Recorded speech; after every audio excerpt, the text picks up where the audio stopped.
Bayangkan, dalam tempoh kerjaya beliau, kalau ikutkan sejarahnya, mula mengajar pada tahun 1997, 99. Sampai kini 2 buah sekolah saja.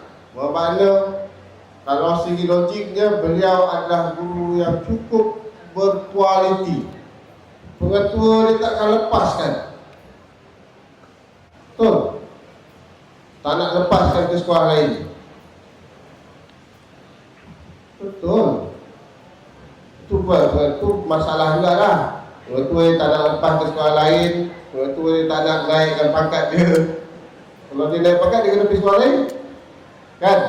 Jadi tanyalah pada Cikgu Rita. Okey, walaupun cikgu ni dah umur 56 tahun, tapi kami boleh bekerjasama. Tak kira umur. Baru posting ke, dah lama posting ke, saya tak ada masalah.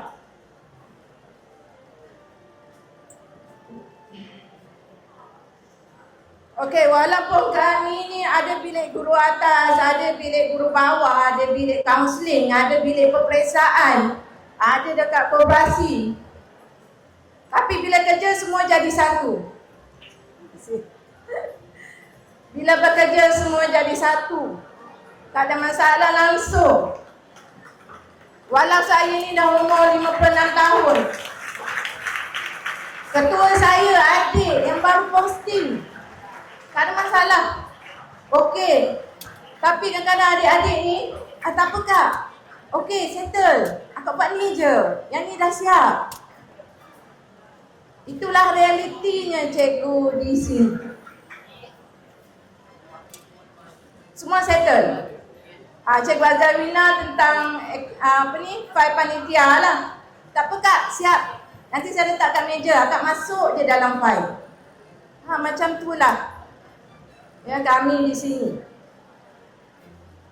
Dan sebab bila sebut cikgu-cikgu ni kan, dia ada feel lain tau. Kalau pentadbir tu memang kita berinteraksi semua. Tapi dengan guru-guru ni, saya sangat close.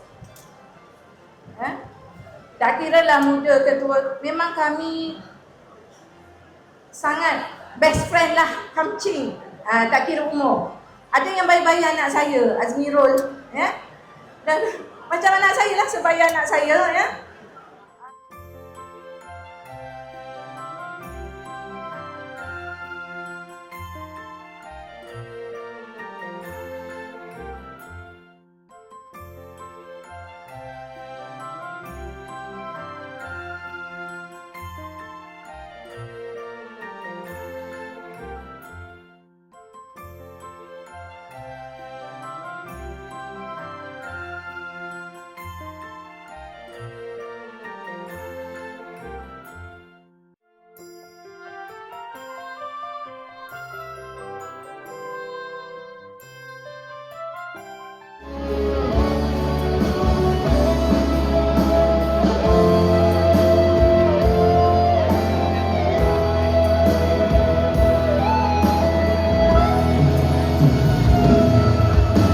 Ingin pulang membalut luka hatimu.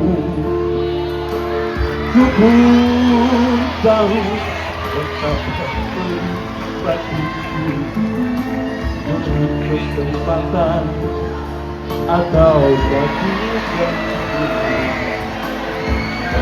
namun tetap berikan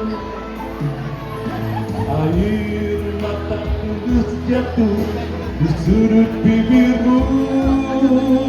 Tak